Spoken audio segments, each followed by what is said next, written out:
Yan, good morning, good morning. Magandang umaga po sa ating lahat. Meron lang ako na i-share o ibahagi. Dito tayo sa isang Mitsubishi Mirage G4.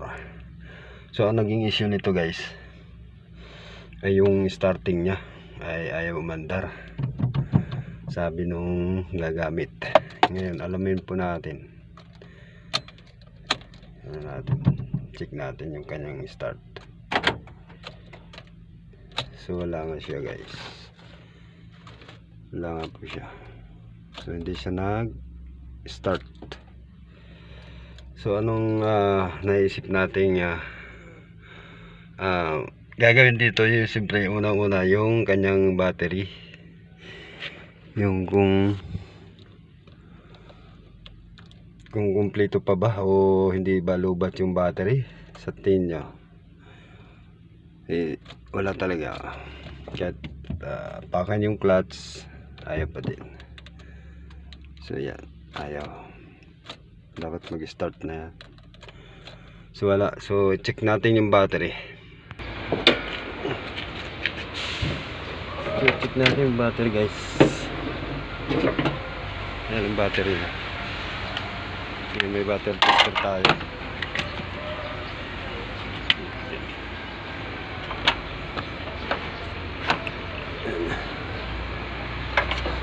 Tapos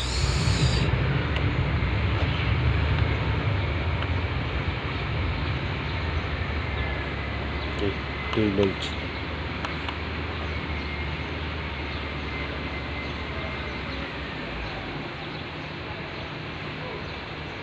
Good pa yung kanyang battery.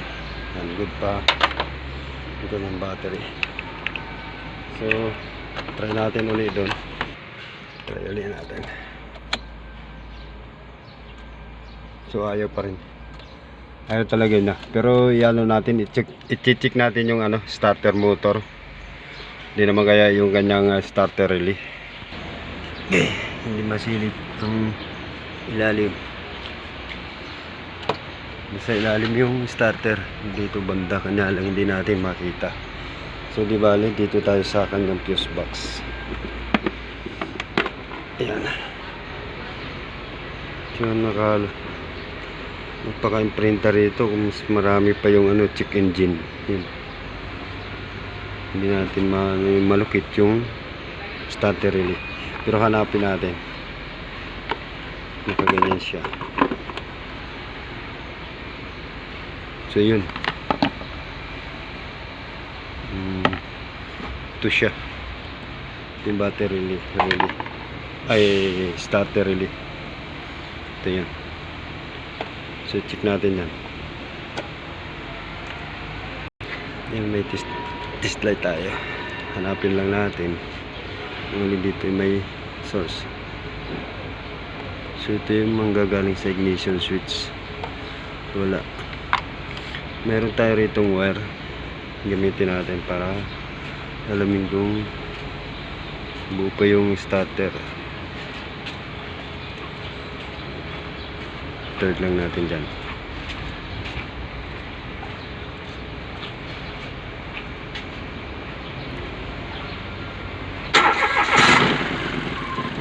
Yun. Mandar siya guys. Mandar So ito yung battery ay starter relay. Ito. Up muna natin. Mandar siya. Ibig sabihin buo pa yung ating starter. So dito tayo sa loob. Balik natin yan. Takpan natin. Nakaganyan pala. Yun, dito tayo magpunta sa na to. Tanggalin lang natin yung cover.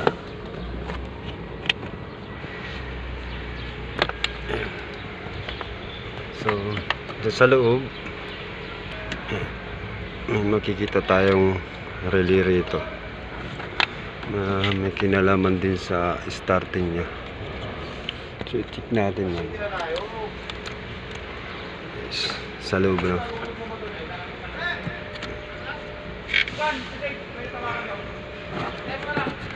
Ito na ang kanyang relay. Ito. Ayan. So tanggalin lang natin, no? Yan, may testlet tayo. Tusukin lang natin siya. Yan. Saka natin kuha yung starter.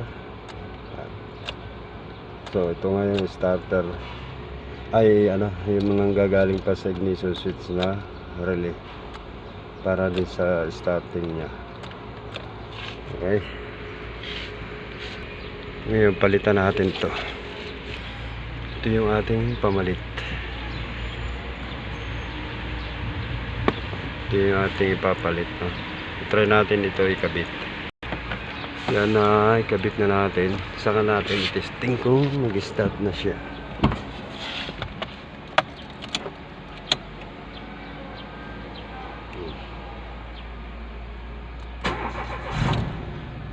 So nag-start na nga sa switch niya. Yun lang, itong relay na to, ito minsan nagkakaroon ng problema. Ito yung kanyang, anong tawag niyan, yung e-tax relay. Tama ba? E-tax relay. Ayan.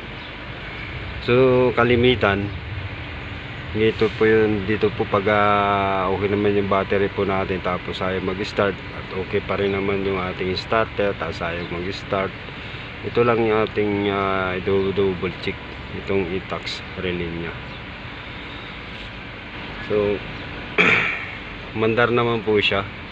Kalimitan kasi ito nangyayari sa ganitong Mitsubishi Mirage, ganitong unit, malimit na ito nagkakaroon ng problema.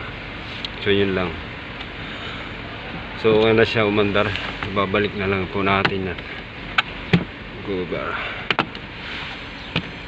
Okay,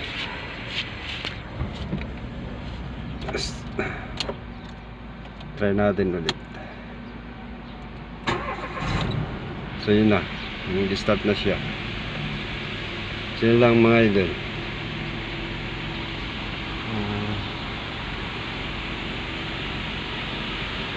Yan, may nakuha kang idea sa ginawa natin video. Ganito na lang. Maraming salamat. Bye bye.